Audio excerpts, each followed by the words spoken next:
ओम श्री परमात्मा ने नमः। नमस्कार मित्रों, आप सभी का स्वागत है हमारे यूट्यूब चैनल श्री कृष्ण उपदेश में। मित्रों, मैं सुधीर वर्मा आप सभी के लिए लेके आता हूँ श्रीमद् भागवत गीता का अथर्व। आने की आप सभी को मैं हर एक श्लोक का अर्थ समझाता हूँ। मित्रों, यह इसलिए जरूरी है क्योंकि यह स्वयं श्री भगवान का उपदेश है। मित्रों, आप इसे एक बुक ना समझें, एक किताब ना समझें, इसे आप स्वयं श्री भगवान का उपदेश समझें, जो कहीं ना कहीं हमारे मानव जीवन के लिए दिया गया था। मित्रों, यह श्लोक सिर्फ और सिर्फ अर्जुन के लिए नहीं था, यह अर्जुन द्वारा दिया गया हमारे मानव जीवन के लिए था, जिसमें मित्रों हमें यह बताया गया है कि हम अपना कर्म करके किस तरह भगवान को अर्पित करें। क्या यह शरीर हमारा है, या इन सभी चीज़ों के बारे में इस पवित्र ग्रंथ में बताया गया है। मित्रों, तो आइए जानते हैं कर्मयोग अध्याय 5 श्लोक नंबर 10, 11 और 12, जो इस प्रकार है। श्री भगवान उवाच। श्री भगवान बोले, जो व्यक्ति कर्म फलों को परमेश्वर को समर्पित करके आसक्ति रहित होकर अपना कर्म करता है, वह पाप कर्मों से उसी प्रकार अप्रभावित रहता है जिस प्रकार कमल पत्र जल से अस्पृश्य रहता है। मित्रों, कमल का फूल आप देखिएगा, जल में डूबा हुआ रहता है, उसकी जड़ जल में होता है, लेकिन फूल ऊपर रहता है, जिससे वह भीगता नहीं है, वह भीगा हुआ नहीं रहता। कहने का मतलब मित्रों यह है, ब्राह्मणी का अर्थ है कृष्ण, भावना मृत में है। यह भौतिक जगत प्राकृतिक के तीनों गुणों की समग्र अभिव्यक्ति है, जिसे प्रधान की संज्ञा दी जाती है।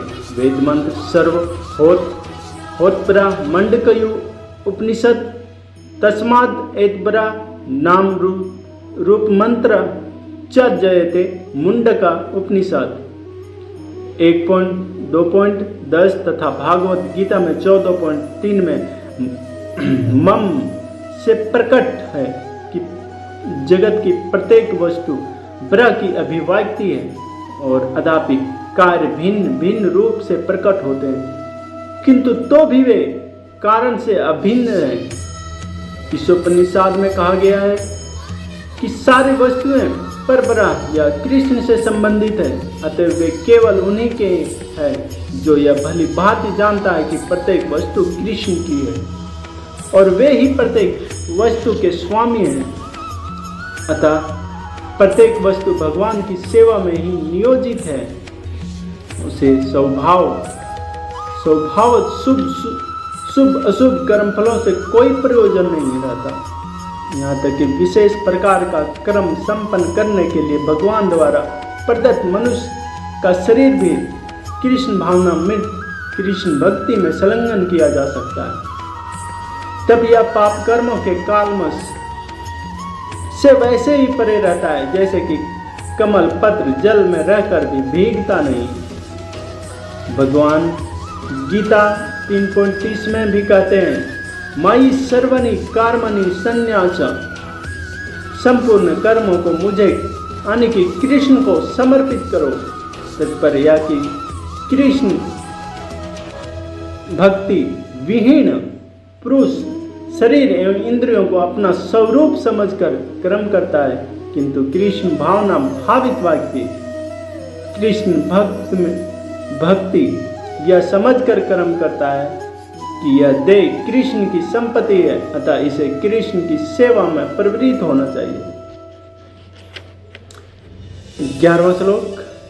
योगी जन आसक्ति रहित होकर शरीर मन बुद्धि तथा इंद्रियों के द्वारा भी केवल शुद्धि के लिए कर्म करते हैं। तात्पर्य मित्रों, जब कोई कृष्ण भक्ति में कृष्ण की इंद्रिय तृप्ति के लिए शरीर मन बुद्धि अथवा इंद्रियों द्वारा कर्म करता है, तो वह भौतिक कालमश से मुक्त हो जाता है। कृष्ण भावना भावित व्यक्ति के कार्यों से कोई भौतिक फल प्रकट नहीं होता, अतः समान रूप से सदाचार कहे जाने वाले शुद्ध कर्म कृष्ण भक्ति में रहते हुए सरलता से संपन्न किए जा सकते हैं। श्री रूप गोस्वामी ने भक्तिसार सिंधु में 1.2.187 इसका वर्णन इस प्रकार किया है। अपने शरीर, मन, बुद्धि तथा वाणी से कृष्ण भावनामृत में कर्म करता हुआ कृष्ण सेवा में व्यक्ति संसार में भी मुक्त रहता है।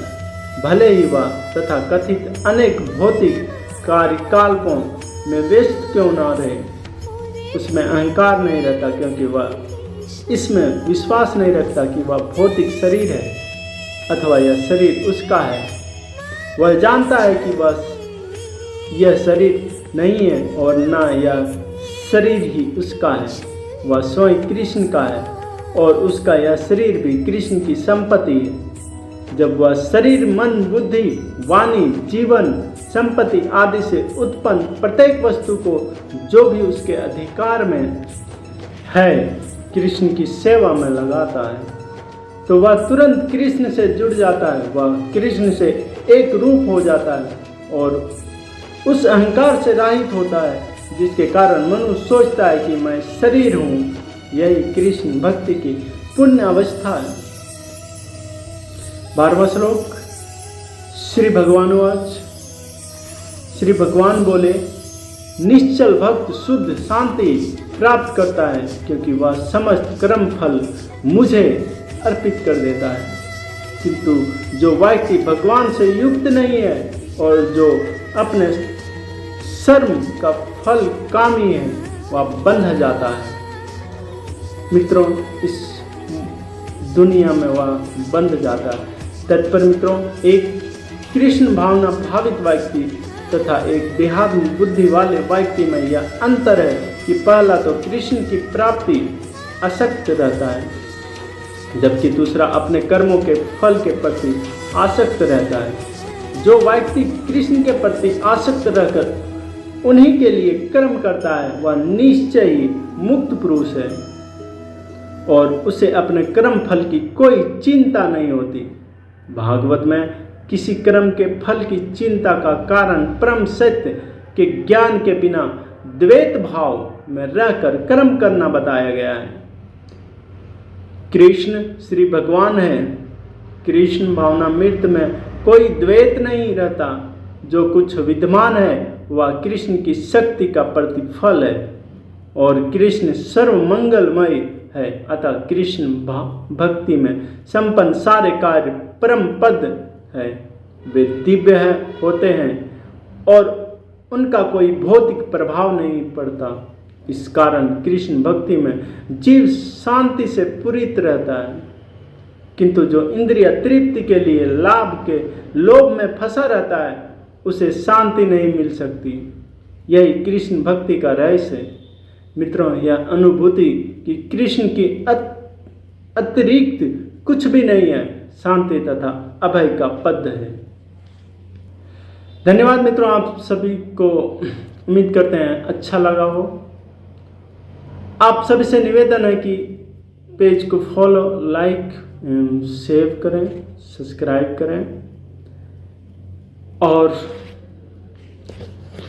इसी तरह का आप संपूर्ण भागवत गीता का श्लोक समझें, सुने। धन्यवाद मित्रों, जय हिंद।